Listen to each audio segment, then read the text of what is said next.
Hey guys, Ryan Earnhardt here from CreativeSoundLab.tv. Well, today we're going to be continuing our series on mixing with guitar pedals. This time we're actually going to take a pedal that was inspired by a piece of rack gear, take it off the pedal board, and bring it back into the control room, the Cali 76 by Origin FX. So let's go into the control room and check it out. So part of my motivation for this series is to really see how well it works out when we take something off a pedal board and we bring it into the DAW. As we get closer to the source, the tone adjustments are pretty broad. They're very aggressive. Different pedals, the tone knob on a pedal, the tone knob on a guitar. It's a really big difference. Then you go to the control room, and it gets a little bit less of a difference between the preamps. Then you go all the way down the line, all the way to mastering, and you're distinguishing stuff that it's even hard to hear unless you know what to listen for. So I think that it gets more and more refined as you get down the process. But going back to the source, we have very broad, aggressive strokes. And so a guitar pedal is designed to be, I think, very aggressive. You can go very far. And I think it's easy to overdo it. If you take guitar pedals and put them into the world of a DAW, you could very easily overdo it. You have to really listen. You have to really use your ears. A lot of you will have just about all that you need. If you're a guitarist or you're around friends that play guitar, you'll most likely have pedals. You'll most likely have a DI box somewhere. Really, the only thing missing is going to be a reamp box. Really, it starts by sending a signal out a individual output of your audio interface. So if 1 and 2 are left and right of your speakers, then you need to send, say, a vocal track out of output 3. That output 3 goes to the reamp box. It goes as line level, balanced to the reamp box, and the reamp box converts it to a signal more like what these guitar effects pedals are expecting. And after we get done using the pedals, we go back into a DI box. And then the DI box goes into a preamp. That preamp goes into the digital input, and then we record it, right? Here in this DAW in Logic, I have an in-out plugin. So I actually have the ability to send something out of output 7. And then I can come in on input 1. So there is kind of a complicated signal path here. There's a few different pieces you have to hook up. But it's important because when you go through this, you don't want to really mess up the tone of something important like a kick drum or a vocal. If you're doing an effects track, that's a different story. I mean, who cares what it sounds like, right? And that's a case where maybe you can just plug right into wherever there's a hole and just see if it works. We're substituting this as a piece of rack gear. We want the highest fidelity route possible. Speaking of high fidelity, the Signal Art reamp box is crazy good. I bought this with my own money. It costs $200, and my friend Chad makes them. It's really nice. Another, for $100, you can get the Radial RMP, the little blue box that you've seen in my prior video and I forgot to mention the name of.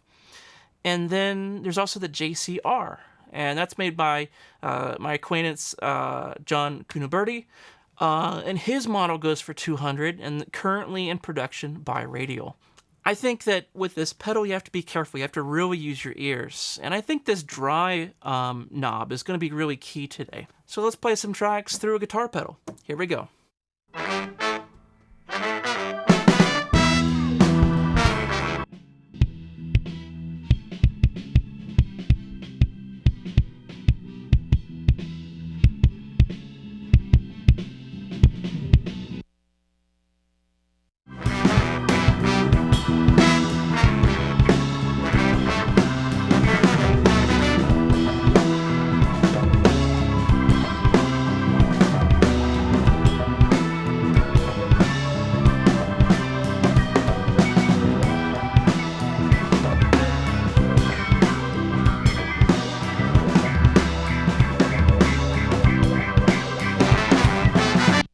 Yeah, so it works. You got to make sure that you're not over compressing it.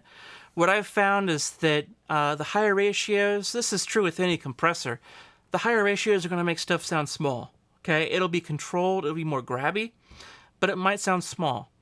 especially with something like a low-end source. Again, any compressor will do this, but you want to go for lower ratios, it'll sound bigger. Be careful when you go for higher ratios. And this is a good example. I went for a low ratio, and then I also mixed in some dry.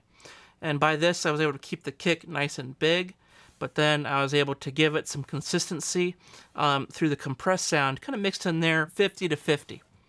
So that's the kick. Let's move on to snare.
Now let's move on to the overheads.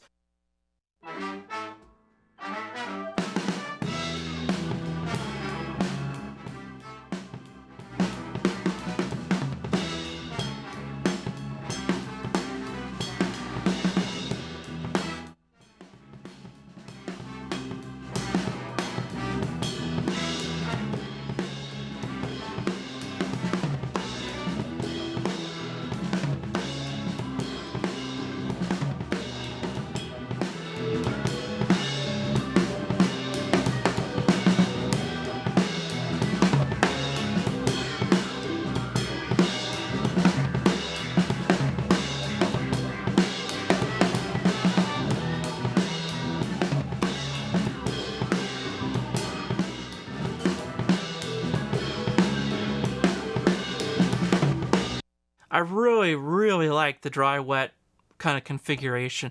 I feel like I get more low end when I mix in some of that dry, and it's much more natural sounding.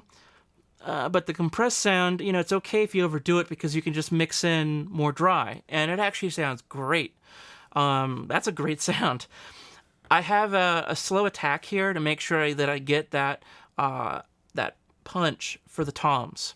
That's why I chose this. It's usually a little bit faster for my overheads, but for this I wanted that punch. Okay, moving on. Let's go for the crotch mic. Of course, this has a number of different names, depending on who you ask in the world, but it's the mic that goes right underneath the ride cymbal. Let's check that out.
Yeah, I dig that a lot, actually. But what I did is I really kind of went aggressive with it, and I turned it way down, and I had gosh, probably 80% dry there. So again, a benefit of the mixing of the wet and dry. Some people call this parallel compression, where you have some dry mixed in with the processed. So yeah, that was crotch mic. Moving on to, how about the bass guitar? This actually I thought the pedal did really well on the bass. Check this out.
Yeah, I dig that a lot, actually.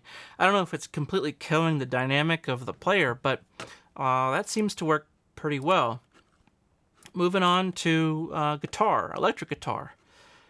And I want to say there's some Waka Waka stuff, but I'm not really sure if it's in this part of the song or not, but...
Yeah, so I was just trying to show you how aggressive I was actually going. You know, the guitar is kind of already compressed already, so it's not too big of a difference, but it definitely just controls the dynamic.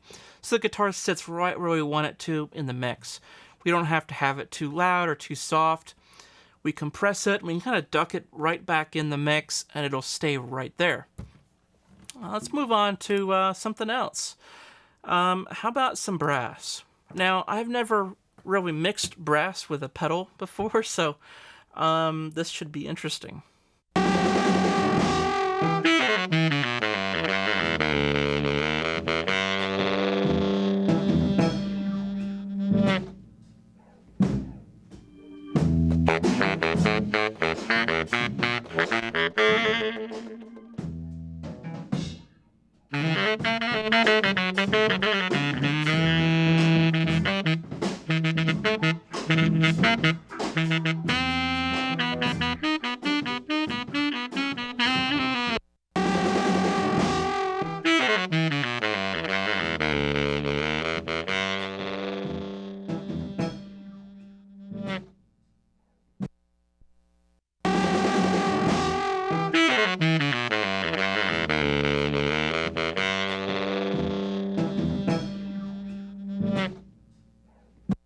how much louder that was, that little note at the end? That's really the value of this, is that you can kind of even out the performance. And of course, the dry allows it to kind of retain a lot of that punch. The dry is almost like for the peaks, to allow the peaks through. But then the compressed sound is kind of like the low stuff, and the low volume stuff, and we don't want it to get lost, so it's going to bring it up. So, moving on to trombone.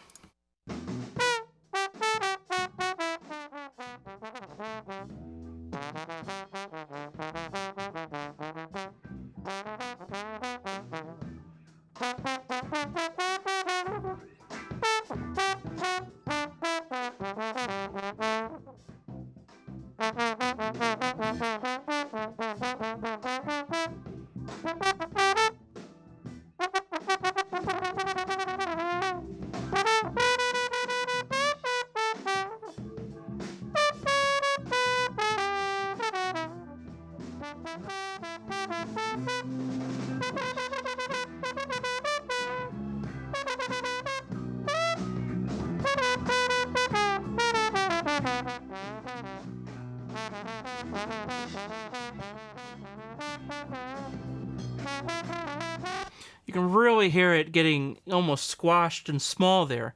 That's really where the ratios come in. It's almost like a flavor control. Instead of ratio, think of it as just flavor. Higher ratios are more flavorful but less big and more kind of focused in maybe the mid-range. Then the lower ratios are going to be more bigger. They're not going to breathe as fast. And they're going to have maybe a little more lows and top end, perhaps. Depends on the compressor, I guess. A good starting place for any 1176 style compressor is the Dr. Pepper setting at 10, 2, and 4. It used to be a commercial, have a Dr. Pepper at 10, at 2, and at 4 p.m. And so we have 10 o'clock, 2 o'clock, and then 4 to 1, 4 p.m. I believe this dial is set to where it's about 4 to 1 there. I would guess 8, 12, and 20. I don't know exactly, but that was my approach to this. It's just 10, 2, 4 to 1. Okay, one more. We have trumpet.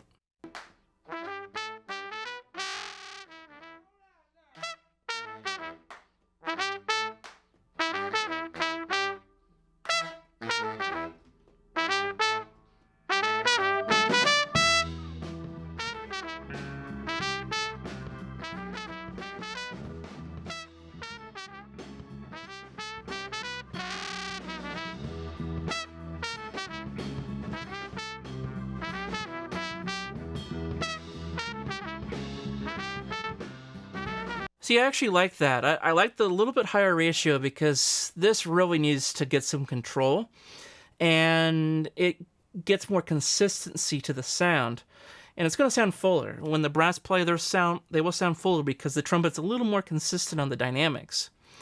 So I like the higher ratios here. The low ratios, it just wasn't quite working.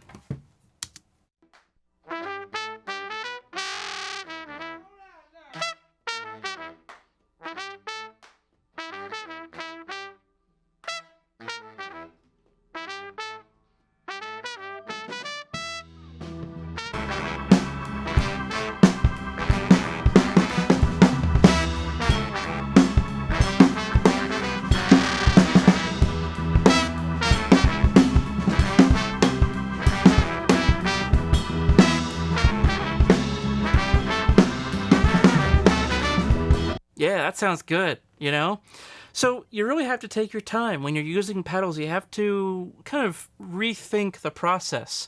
Again, you have to have a fine touch.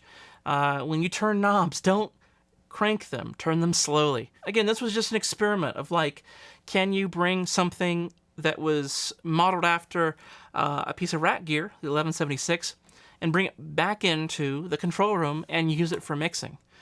I was just kind of curious, how it would stand up. And I think I'm pleasantly surprised. I think definitely it's more aggressive than a piece of rat gear, but that's understood. It's usually paired up with the source, right? But this dry really works, okay? That's actually a really nice touch. You're able to get some nice sounds by using this combo. I think it works out pretty good. I'd love to know what pedals I should try next. I'm on the lookout for different types of overdrives and different, maybe, flangers. I don't know. Let me know what I should try next in the way of pedals and using them to mix. I'll be hanging out in the comments below.